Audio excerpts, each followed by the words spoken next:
آپ زیادہ توجہ سے سنیں گے، طبیعت عمل کی طرف مائل ہوگی تو میرے لیے ذخیرہ آخرت بنے گا۔ تو آپ غور کریں بات پر، چھوڑ دیں باقی چیزوں۔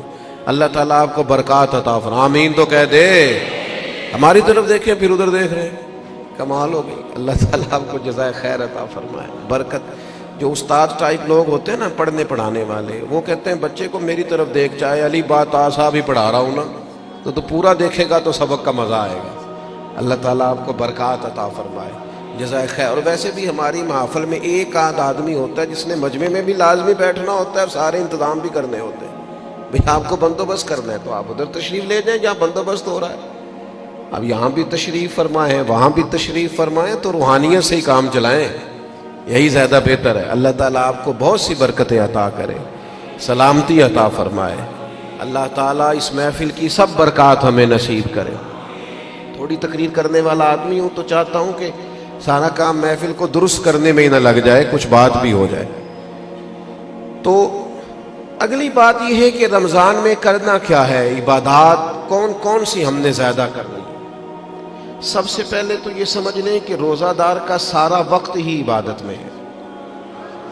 اسے کہا گیا ہے کہ روزہ تیرے لیے ڈھال ہے۔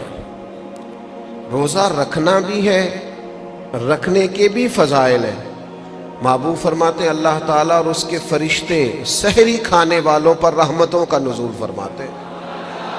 نہیں، آپ کھانا ہی کھا رہے ہیں لیکن کھانا کھاتے کھاتے آپ پر رحمت ہو رہی ہے۔ اور حضور علیہ السلام نے فرمایا، اور ہمارا اور دیگر مذاہب والوں کا فرق یہ ہے کہ ہم سحری کھاتے ہیں اور وہ بغیر سحری کھائے روزہ رکھتے ہیں۔ یعنی سحری کھانا، اس کو اللہ کے محبوب علیہ السلام نے کتنا درجہ عطا فرمایا۔ اب آپ نے روزہ رکھ لیا، روزہ ڈھال ہے، اس کو رکھنا بھی ہے اور اس کی حفاظت بھی کرنی۔ تھوڑا سا اپنے آپ کو رمضان المبارک میں بدلنا ہے، روٹین کا کام نہیں کرنا۔ آپ نے روزہ رکھا ہے، اب آپ کو اس روزے کا محافظ بننا ہے۔ اس کے لیے کیا کریں گے؟ اپنے آپ پر ذرا پابندی لگائیں گے۔ حضور علیہ السلام کی خدمت میں کچھ خواتین حاضر ہوئی تھی کہ ہم روزے دار ہیں، تو فرمایا تم نے تو غیبت کی ہے، مردہ بھائی کا گوشت کھایا ہے، کہاں رہا تمہارا روزہ؟ جب تک کوئی جھگڑا نہ کرے، جب تک کوئی غیبت نہ کرے، اتنی دیر تک تو اس کا روزہ ڈھال ہے۔ لیکن اگر کوئی یہ کام کرتا ہے تو اس کا لازمی نتیجہ یہ نکلتا ہے کہ وہ اپنے روزے کی برکات کو ضائع کرتا ہے۔ روزے کے محافظ بنے۔ اگر کوئی شخص ایسی بات بھی کرتا ہے تو اسے کہیں بھئی میں روزہ دار ہوں، اس روزے کے محافظ بنے۔ پھر رمضان المبارک کے اندر قرآن مجید کے ساتھ رمضان کا بڑا گہرا رشتہ ہے۔ جو آیہ کریمہ میں نے تلاوت کی، جو حصہ میں نے پڑھا، اس میں بھی فرمایا اللہ تعالیٰ نے شہر رمضان الذی انزل فیہ القرآن، یہ رمضان کا وہ مہینہ ہے جس میں ہم نے قرآن مجید کو نازل فرمایا ہے۔ ہمارا نا قرآن مجید کے ساتھ رشتہ آخر کس طرح کا ہونا چاہیے؟ اللہ کا فضل ہے، رمضان کے اندر آپ کو بہت حفاظ ملیں گے۔ اب ایسا نہیں ہے کسی جگہ کہ کوئی شخص یہ کہے کہ ہمیں قرآن مجید سننا تھا تراویح میں لیکن ہمیں حافظ نہیں ملا۔ یہ ہو سکتا ہے کسی حافظ کو مسجد نہ ملے، یہ ممکن ہے سنانے کا موقع نہ ملے، لیکن اللہ کا یہ احسان ہے کہ ایسا کوئی شخص نہیں۔ حفاظ بڑے ہیں، قراء بڑے بڑے اعلیٰ ہیں، قرآن مجید کے عالم، ترجمہ کرنے والے، تفسیر بیان کرنے والے، سمجھانے والے بڑی تعداد رکھتے ہیں۔ لیکن ہمیں ضرورت کن لوگوں کی ہے؟ ہمیں ضرورت ہے قرآن مجید کے عشاق کی، جو عشق کرے قرآن مجید سے۔ رکے بھیجتے ہو نا نعت خوانوں کو، بہت اچھی بات، فلاں نعت سنائیں، بہت اعلیٰ بات۔ ایک آدھ رکا کبھی بھیجا کرو نا، آج بڑا دل کر رہا ہے سورہ رحمان سنائیں۔ ایک آدھ رکا روانہ کرو نا اسٹیج کی جانب، کبھی جب قاری صاحب تلاوت کر رہے ہوں تو انہیں کہا بہت دل کر رہا ہے آج آپ نا ہمارے سامنے سورۃ الحجرات کی تلاوت کریں۔ یہ رکے بھی تو ہونے چاہیے نا۔ نبی کریم علیہ السلام کی خدمت میں عرض کیا گیا یا رسول اللہ یہ فلاں شخص ہے نماز میں سورہ اخلاص بہت کثرت سے پڑھتے ہیں، تو محبوب نے بلا کے پوچھا آپ کو اور صورتیں نہیں آتی؟ انہوں نے کہا حضور آتی ہیں، پر سورہ اخلاص میں اللہ کی شانوں کا بیان ہے، مجھے پیاری بڑی لگتی۔ تو کریم نے فرمایا تم اس سے محبت کرتے ہو، امید ہے جنت میں بھی تمہیں ساتھ لے جائے گا۔ کسی ایک سورت سے بھی تو پیار کرے نا بھائی. وہ جو سورہ ملک پڑھتے تھے اور پھر قبر سے بھی ان کے سورہ ملک پڑھنے کی آواز ہی آ رہی, تو یہ والا پیار بھی تو کرے نا آپ قرآن مجید کے ساتھ, دلچسپیاں ہو, ذوق. امام شافعی رحمۃ اللہ علیہ فرماتے ہیں کسی شخص نے پورا قرآن مجید نہ بھی سمجھا ہو, اگر وہ صرف سورہ عصر کو سمجھ لے, انتہائی جامع, انتہائی مختصر, اور دین کا پورا مفہوم سورہ عصر میں بیان ہوا, اگر وہ صرف سورہ عصر سمجھ لے تو اس نے دین کے سارے مفہوم کو سمجھ لیا ہے. اور صحابہ کا اتنا مضبوط مزاج تھا ان باتوں پر کہ جب وہ کسی سے ملاقات کرتے, السلام علیکم ہوتی, تو اتنی دیر تک جدا نہیں ہوتے تھے جب تک سورہ عصر کی تلاوت نہیں کر لیتے تھے. ہمیں قرآن مجید سے عشق کرنا چاہیے. کہہ رہے ہوتے ہیں ہمارے نقیب صاحب بھی اور نعت خان صاحب بھی, سارا قرآن مجید ہی حضور کی تعریف ہے, سارا قرآن پاک کی نبی کریم کی نعت ہے. تو بھائی اگر سارا قرآن مجید حضور کی نعت ہے تو چند آیات پڑھ دیں آپ, پھر مہربانی کریں, پھر آپ سنا دیں. سنا پھر بھی آپ اشعار ہی رہے ہیں, اور وہ بھی ایسے لوگوں کے جن کا پتہ ہی نہیں ہے کہ ان کو شعر کہنا بھی آتا ہے کہ نہیں. قرآن مجید سے دلچسپی پیدا کریں. حضرت ابو موسیٰ اشعری رضی اللہ تعالیٰ عنہ خوبصورت قرآن مجید پڑھتے تھے. حضرت عمر انہیں بلا کے فرمایا کرتے تھے, ابو موسیٰ ذرا مجھے میرے رب کی یاد تو دلانا. تو وہ اشارہ سمجھ جاتے اور فوراً قرآن مجید کی تلاوت شروع کرتے. قرآن پاک سے پیار کرے. یہ رمضان کا قرآن سے خاص رشتہ ہے. مجھے نہیں پتا آپ بڑے شہر میں رہتے ہیں, میرا تو ایک چھوٹے سے علاقے سے تعلق ہے. ہم جب چھوٹے ہوتے تھے تو گھروں میں بہن بھائیوں کی, حتیٰ کہ بڑوں کی بھی دوڑ لگی ہوتی تھی. قرآن مجید سارا دن تلاوت ہوتی تھی, اور ایک دوسرے سے پوچھے کتنے سپارے ہوئے, میں نہیں بتاؤں گا, تو پہلے بتا تیرے کتنے ہوئے. اور اگر وہ پوچھنے کو آ جاتے تھے, دیکھنے کو آ جاتے تھے کون سا پارا پڑھ رہے ہیں, تو چھپایا جاتا تھا. لیکن کیا کروں میں کس درد سے یہ بات کروں. اب موبائل صرف جوان بیٹا ہی زیادہ استعمال نہیں کرتا, اس کا باپ بھی بہت استعمال کرتا. اب ٹیلی فون پر صرف بچے نہیں لگے ہوئے, ان کی اماں بھی بہت استعمال کر رہی. وہ عشق جو آپ کا قرآن مجید سے ہونا چاہیے تھا, جو ذوق قرآن پاک سے ہونا چاہیے تھا, پلٹ کر قرآن مجید کی آیات کو پڑھنا چاہیے تھا. آپ نے جس قدر چیزیں اپنے موبائل سے لی ہیں, یاد کی ہیں, ذہنوں پہ بٹھائی ہیں, کاش آپ ایک دو آیات ہم سارے یاد کرنی شروع کرتے, اصلاح لیتے, کہاں تک بات پہنچ جاتی. سیدہ طیبہ طاہرہ حضرت عائشہ صدیقہ رضی اللہ تعالی عنہ بیان فرماتی ہیں کہ نبی کریم علیہ السلام ہر سال رمضان المبارک میں قرآن مجید کا دور فرماتے تھے حضرت جبریل امین کے ساتھ. یعنی پورا قرآن مجید محبوب حضرت جبریل امین کو سناتے اور وہ نبی کریم کو سناتے.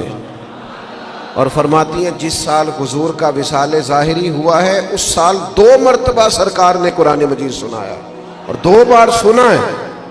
چلے یہ ذوق تو پیدا کریں, قرآن مجید سے اپنی دلچسپی پیدا کریں.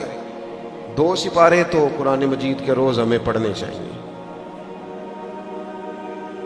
وعدہ نہیں لے رہا, ارادہ کرا رہا ہوں. 1 پارہ مسجد میں پڑھیں صبح. میری اپیل ہے کہ رمضان شریف میں موبائل کم استعمال کریں. آپ کے خبریں سننے سے اور تبصرے سننے سے ملک میں کوئی انقلاب بھی نہیں آئے گا, نہ پہلے آیا ہے. تبصرے ہونے سے کچھ نہیں آیا تو کیا نتیجہ ہے؟ کچھ بھی نہیں. میں جی خبریں سنتا ہوں, آپ 1 مہینہ خبریں بھی رہنے دیں. آپ کے جو تعلق کی بات ہے, کوئی مجبوری آپ دیکھیں, باقی چھوڑ دیں. وقت قرآن مجید کو دیں. یہ سمجھ کر کے ہمارے رسول پاک کا طریقہ ہے, کریم محبوب کا طریقہ ہے. قرآن مجید کو رمضان میں خاص وقت دیں. 1 پارہ مسجد میں پڑھیں, مسجد کا حق ہے. 1 گھر میں پڑھیں, گھر کو قبرستان نہیں بنانا. اور تراویح کا آپ ارادہ تو کریں کہ میں نے انشاءاللہ ایک ہی مسجد میں شروع کرنی ہے اور پوری 20 رکعت پڑھنی ہے, اور اسی مسجد میں پورا قرآن مجید سننا. صرف ایک کام کیجئے گا, بیچ میں چھٹی نہ کیجئے گا. ورنہ اپنے آپ سے پوچھ لیں، جس دن چھوٹے ہوتے اسکول سے چھٹی کرتے تھے اگلے دن بھی چھٹی کرنے کو دل کرتا تھا، اور روٹین میں چلتے رہتے تھے تو کام روٹین میں پڑھو گے، ہر روز پڑھو گے اور کھڑے رہو گے تو کچھ بھی نہیں ہوگا۔ ایک دو دن میں انسان کی نفسیات ہے، ایک دو دن میں روٹین بن جاتی۔ آپ ایک دن اٹھے صبح 5 بجے، تھوڑا مشکل ہوگی آپ کو، بار بار موبائل بجے گا، دوسرے دن بھی شاید تھوڑی مشکل ہو، تیسرے دن موبائل بجے بغیر آنکھ کھلے گی، روٹین بن جاتی ہے آدمی۔ آپ پابندی سے قرآن مجید سنیں رمضان شریف میں، تراویح میں، کچھ بھی نہیں ہوگا۔ بہت گرمی ہوتی ہے، بہت مشکل ہوتی ہے، اور خدا کے بندو، جو قوم کئی کئی گھنٹے امیگریشن کی لائنوں میں لگی رہتی ہے، جو پاسپورٹ اور شناختی کارڈ کے دفاتر میں کھڑی رہتی ہے، وہ قرآن مجید کے لیے کھڑا ہو کے تو دیکھے اللہ کی رحمت کتنی نازل ہوتی ہے۔ وہ کوشش کرے تو صحیح۔ آپ کو شرعی عذر ہے، کسی کو کوئی ایسی تکلیف ہے، بیماری ہے، معاملہ الگ، قرآن مجید سے اپنا ذوق پیدا کریں۔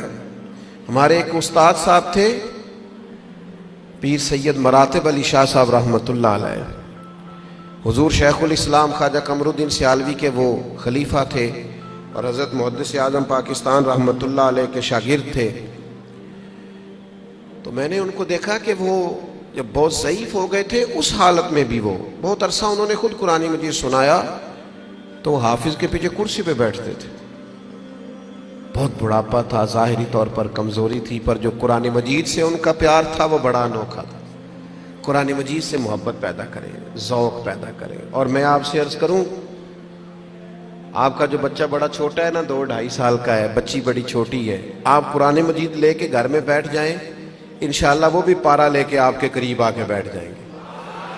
آپ یہ کریں، آپ دیکھیں انقلاب آتا ہے۔ تیسرا کام جو ہم نے رمضان شریف میں کرنا ہے،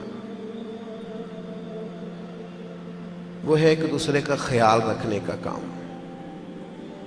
رمضان غمخواری کا مہینہ ہے، اپنے اخراجات کم کریں، اپنے ارد گرد خیال کریں۔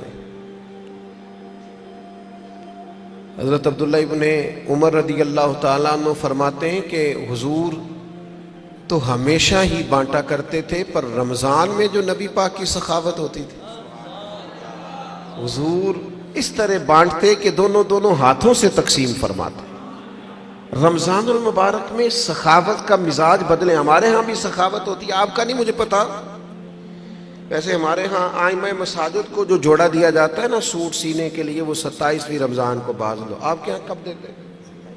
وہ 27ویں کو اس لیے دیتے ہیں کہ درزی کوئی پکڑتا نہیں نا، پھر سی کے نہیں دے گا، بغیر سلا دیتے ہیں 27 کو، تاکہ کہیں امام سلوا نہ لے اور پہن ہی نہ لے۔ اب کون درزی پکڑے گا؟ آپ نے کہیں راشن دینا ہے یا کسی کو تحفہ دینا ہے تو وہ آپ رمضان سے پہلے دیں، اور علماء سے تصدیق کرا لینا، رمضان کی نیت کر کے رمضان سے پہلے بھی دے دو گے تو رمضان جتنا ہی اللہ اجر عطا فرمائے گا۔ اللہ کے بندے قبل از وقت کسی کو دیں، اور مہربانی کریں، لوگوں کو لائنوں میں لگانے کا شوق نکال دیں طبیعت سے۔ جب رب نے ہمیں دیا تھا تو لائنوں میں کھڑا کر کے نہیں دیا تھا۔ یہ کیوں شوق پیدا ہو گیا؟ پتہ ہے مومن کی عزت کتنی ہے؟ اللہ کے حبیب علیہ السلام نے فرمایا مومن کی عزت اللہ کی بارگاہ میں بیت اللہ سے بھی زیادہ ہے۔ ترمذی میں حدیث۔ شوق آ گیا لوگوں کو لائنوں میں کھڑا کر کے دیتے ہیں۔ آپ کو پتہ ہے، اور جس طرح الیکشن کے دنوں میں لسٹیں بنتی ہیں نا کس کا ووٹ کہاں ہے، اس طرح غریبوں کی لسٹیں بھی پہلے سے بنائی جا سکتی ہیں کہ کون ضرورت مند ہے، اور ایک جگہ پہ بیٹھ کر ہی بن جاتی ہیں، سب ہو جاتا ہے اگر کرنا ہو۔ میرے عزیز، لوگوں کو دیا جائے، اور دیکھنا یاد رکھنا، اگر رمضان میں بھی کوئی کریانے والے کے پاس کھڑا ہو کے کہہ رہا ہونا کہ یار بس 2 دن اور نکالو میں تمہارا قرض چکاتا ہوں، تو پھر میرا خیال ہے کہ ہمیں اپنی افطاریاں اور سیاسی افطاریاں تھوڑی بند کر لینی چاہیے۔ پھر ہمیں غور کر لینا چاہیے کہ رمضان شریف میں بھی لوگ گزارشات پیش کر رہے ہیں۔ خدا کے بندو، اس تفریق سے ہم کب نکلیں گے کہ بس ہمیں لوگوں کو خیرات ہی دینی ہے؟ آپ لوگوں کے دکھوں کا مداوا کریں، آپ تعلیم کو عام کریں، روزگار کو عام کریں، اور آپ لوگوں کی ضروریات کی کفالت کرے. ایک شخص صرف دے اور ایک آدمی کو دے، لیکن اس کی ضروریات کا خیال کرے. اس طرح کا رویہ کہ مجھے 100 جگہ پہ دینا. حضرت عمر بن عبدالعزیز کے زمانے میں ایک شخص کو زکوٰۃ لگتی تھی، اتنے لوگوں نے زکوٰۃ دی، اس نے کاروبار کیا کہ اگلے سال وہ خود زکوٰۃ دے رہا تھا. لیکن وہ ہم تو لوگوں کو اس طرح کا رویہ رکھتے ہیں کہ بس ٹھیک ہے، یہ کام چلتا ہی رہنا چاہیے. تو آپ اپنی طبیعت میں رمضان میں سخاوت کا مزاج پیدا کریں اور اپنے ارد گرد ڈھونڈیں. حضرت امام زین العابدین رضی اللہ تعالیٰ عنہ کسی شخص کو کچھ دینے لگے تو زمین پہ رکھ کے چلے گئے اور پھر آواز دی، وہ میں نے کچھ آپ کے لیے تحفہ رکھا ہے فلان جگہ اٹھا لیجئے گا. تو کسی نے کہا حضور آپ نے نیچے رکھا ہے، دے دیتے. فرمانے لگے لیتے وقت وہ آنکھیں بھی نیچی کرتا، اس کی زبان پر شکریہ کے الفاظ بھی لڑکھڑاتے ہوئے آتے، اور وہ مجھے محسن جان کر اپنے مزاج میں تھوڑا کمزوری بھی محسوس کرتا. تو میں جلدی سے اس لیے آ گیا ہوں کہ کہیں اس کو نظریں نہ جھکانی پڑے، اللہ کی رضا کے لیے دیا ہے. ہمارے حضرت فرمایا کرتے تھے کسی غریب کی بیٹی کی شادی کراؤ تو پھر خود اس شادی میں نہ جانا، اس لیے کہ وہ تو پھر بیچارہ تمہارے آگے پیچھے پھرتا رہے گا، نظریں جھکائے پھرے گا. تم نے تعاون کر دیا، اب گھر رہو. چوتھا کام جو ہم نے رمضان میں بہت زیادہ کرنا ہے وہ دعائیں مانگنے کا ہے. دعا مومن کا ہتھیار ہے. کچھ لوگ کہتے ہیں دعا سے کیا ہوتا ہے. میں نے کہا اگر رسول رحمت دعا مانگے نا تو اللہ حضرت عمر جیسے لوگوں کو دین میں داخل کر دیتا ہے. وہ دعا کی طاقت کا ہی نہیں پتا. دعا تو ہتھیار ہے مومن کا. دعا سے انقلاب آ جاتا ہے، کایا پلٹ جاتی ہے.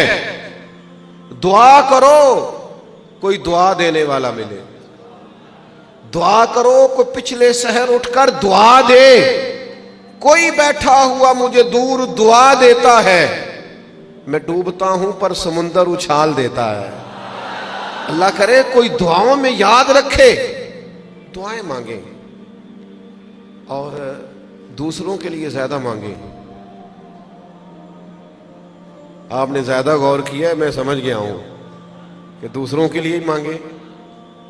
یہ بڑا مشکل کام ہوتا ہے، لیکن آپ دوسروں کے لیے مانگیں. حدیث میں فرمایا جو دعا تم کسی کے لیے مانگتے ہو اللہ پہلے تمہیں عطا فرماتا ہے. آپ مانگیں گے تو وہ تو کرم ہوگا. اپنے لیے بھی مانگیں پر دوسروں کے لیے بھی مانگیں.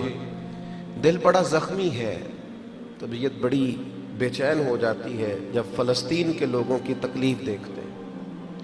ہم نہ خبروں میں تھوڑے دن رہنے والے لوگ ہیں، ہمارا مزاج ہے جو خبر چل گئی اس کے پیچھے ہو لیے. جن علاقوں میں سیلاب آیا تھا وہ سارے لوگ اپنے اپنے گھروں میں سیٹ ہو گئے، کاروبار چل گئے، لیکن خبریں ختم ہو گئی ہیں نا تو ہم بھی چپ کر گئے. فلسطین کی چند دن خبریں ذرا زیادہ تھیں تو ہم بھی ذرا زیادہ بات کر رہے تھے. اب وہ خبریں ختم ہو گئی، جنگ تو ختم نہیں ہوئی، تکلیف تو ختم نہیں ہوئی.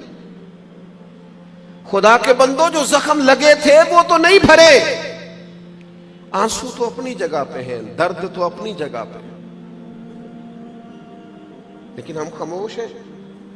ہمارے وہی سٹیٹس ہے، وہی آنا جانا، وہی پھرتیاں ہیں، وہی کھانا پینا ہے. ہمیں کسی سے کیا لگے الا ماشاء. اپنے مسلمان بھائیوں کا درد سمجھو. اپنی تجوریاں بھرتے جانا اور کسی کا خیال ہی نہ کرنا، اس کا معنی یہ ہے کہ دل سخت ہو گیا. اللہ کے پیارے حبیب علیہ السلام سے ایک شخص نے پوچھا تو حضور دل سخت ہو گیا. فرمایا کوئی یتیم ملے نا اس کے سر پہ ہاتھ پھیرا کر، اللہ تیرے دل کو نرمی عطا کر دے گا. ان پر دیکھیں. میں بات سمیٹنے لگا ہوں. 5واں کام جو رمضان شریف میں ہم نے کرنا ہے وہ ہے محاسبہ. ہمیں سوچنے کا وقت ملے گا، ہم روزے سے ہوں گے، بیٹھنے کا موقع. ہمارے صوفیہ ایک مراقبہ کراتے ہیں. اب تو خیر ہم جو صوفیہ کی جماعت ہیں ہمیں بھی طرز کا نہیں پتا کہ صوفیہ کا اصل طریقہ کیا ہے. نہ ہمارے ہاں وظائف پڑھنے کا وہ رواج ہے، نہ اکیلے میں بیٹھ کے کچھ دیر مراقبے کی وہ کیفیات ہیں. نہ دعا اور مناجات، اور وہ اکیلے کی عبادتیں تنہائی کی، دوسروں سے کٹ کے اللہ کو یاد کرنا، تھوڑی دیر کے لیے کرنا لیکن تنہائی میں۔ ہمارے ہاں جو چیز بھی ہوتی ہے وہ چونکہ زیادہ تر اجتماعی ہوتی ہے، تو اجتماعی چیزیں زیادہ تر فیس بک پہ ہوتی ہیں، تو پھر وہ اس کی وہ کیفیت نہیں رہتی، وہ ذوق نہیں رہتا۔ آپ رمضانوں میں تھوڑا اکیلے بیٹھیں، تھوڑا تنہائی میں وقت گزاریں۔ غار حرا میں تنہا بیٹھنا بھی تو نبی کریم کا طریقہ ہے۔ غار ثور میں 3 دن سب سے کٹ کے اسلام رہبانیت کی نفی کرتا ہے، لیکن کچھ دیر کے لیے خلوت کرنا، اکیلے میں بیٹھنا، تھوڑی دیر اپنے آپ سے گفتگو کرنا، ڈھونڈتا پھرتا ہوا ہے اقبال اپنے آپ کو، آپ ہی گویا مسافر، آپ ہی منزل ہوں میں۔ زمانہ بیت گیا، ہم نے اپنے آپ سے بات ہی نہیں کی۔ اپنے آپ کو بھی تو کٹہرے میں لانا ہے نا، اپنے آپ سے بھی تو کئی سوال پوچھنے والے ہیں نا، اپنے آپ سے بھی تو بات کرنی ہے نا کہ میاں تیرے اوپر اللہ کی نعمتیں کتنی ہیں اور تیری محنت کتنی ہے، حساب دے۔ اللہ کے انعام کتنے ہیں اور جواب میں تیرا شکر کتنا ہے، حساب دے۔ اللہ کے ایک بندے تھے، ان پر نیک تھے، عبادت گزار تھے، انعام برسنے لگے تو ایک دن رو پڑے اور تڑپ کے کہنے لگے، اے اللہ ان پر انعام بہت ہونے لگے ہیں، میری قدر بہت ہونے لگی ہے، میرے آنے پر گویا نعرے بہت لگنے لگے، لوگ مجھے بہت جاننے لگے ہیں، مجھ پر کرم کرنا، کہیں میری ساری نیکیوں کا مجھے دنیا میں اجر نہ دے دینا، ایسا نہ ہو صبح قیامت میرا نام اعمال خالی رہ جائے، کرم نوازی فرما، کچھ وہاں کے لیے بھی مجھے عطا کرنا۔ میرے عزیز، رمضان آپ کو موقع دے گا کچھ تنہائی میں بیٹھے، اپنے مالک کے حضور حاضر ہوں۔ سحری کے لیے جب اٹھے نا تو 20 منٹ پہلے اٹھیں، پھر وضو بنائیں، پھر تہجد کی نماز پڑھیں۔ بڑی پسند ہے رسول پاک کو تہجد کی نماز، حضور بڑے ذوق سے اٹھتے۔ آپ اکیلے ہوں اپنے گھر میں پڑھیں، اس عبادت کے بعد اللہ کے حضور حاضر ہوں، اپنے لیے امت کے لیے کشکول طلب دراز کریں، لیکن اپنا محاسبہ کریں۔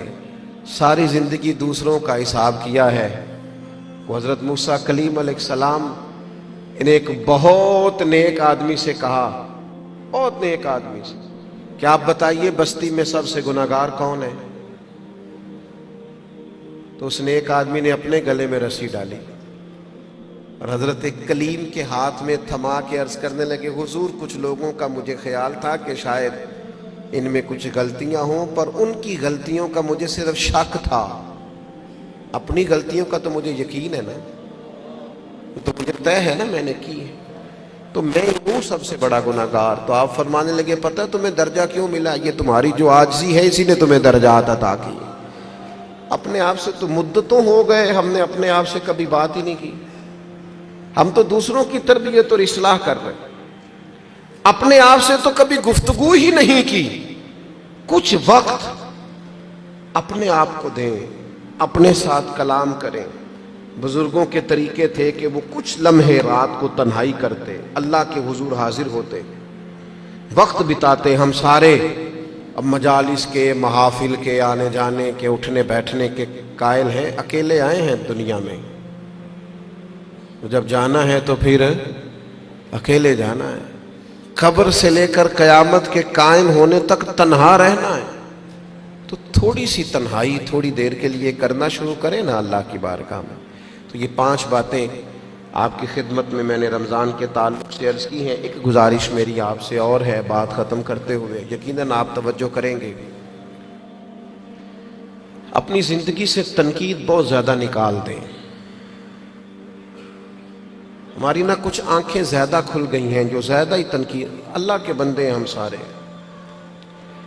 اس قدر زیادہ میں تنقید سننے لگا۔ اصلاح کرنا، میں ابھی حرم شریف گیا تھا، میں نے واپس آ کے بھی دوستوں سے کہا، وہاں بھی کچھ دوست کہتے ہیں وہ دیکھو وہ کیا کر رہا ہے۔ میں نے کہا یار تیرا کیا خیال ہے، جو بڑے نکمے تھے وہ بلا لیے گئے، یہاں تو جو بڑے مقبول ہوتے ہیں ان کو حاضری کے موقع ملتے ہیں۔ ہر جگہ غلطیاں ہی ڈھونڈتے ہو، صرف گفتگو کے موضوعات ہی تلاش کرتے ہو، اللہ کے بندوں کی خوبیاں بھی تو دیکھو نا۔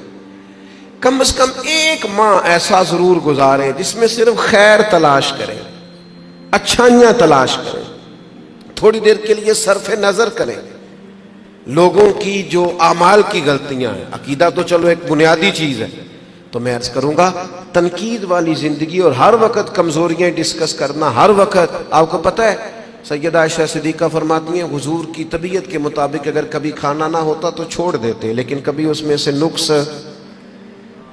تو جو رمضان میں بھی جھگڑے ہی کرے اور نقص ہی بیان کرے اور ہر جگہ کے بیان کرے تو اس نے فلسفہ کیا سمجھا؟